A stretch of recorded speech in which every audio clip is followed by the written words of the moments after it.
बेटे को कविता में लोहा किसका प्रतीक है? तो याद रखिएगा, प्यारे नन्हे बेटे को कविता में लोहा किसका प्रतीक है? तो कर्म का, यानी कि एक का राइट आंसर सी हो जाएगा, कर्म का। तो चलिए अगला प्रश्न को देखते हैं। 2 नंबर प्रश्न बहुत ही महत्वपूर्ण प्रश्न है, जो कि करे गांव का घर कविता के रचयिता है, यानी गांव का जो घर कविता है उसका रचयिता कौन है? तो ज्ञानेंद्र पति है, यानी कि 2 का राइट आंसर सी हो जाएगा, ज्ञानेंद्र पति। और इस वीडियो में हम लोग फास्टली देखेंगे, यानी फास्ट में देखेंगे प्रश्न को, क्योंकि इसका ऑब्जेक्टिव प्रश्न इस वीडियो के माध्यम से देखेंगे।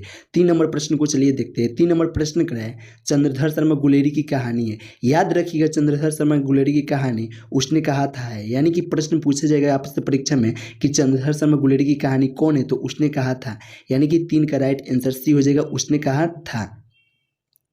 4 नंबर प्रश्न कर रहा है, रोज शीर्षक कहानी के लेखक है। याद रखिएगा, रोज शीर्षक कहानी के लेखक अज्ञय जी है। अज्ञय जी का पूरा नाम क्या है? सच्चिदानंद हिरानंद वात्सल्य अज्ञय।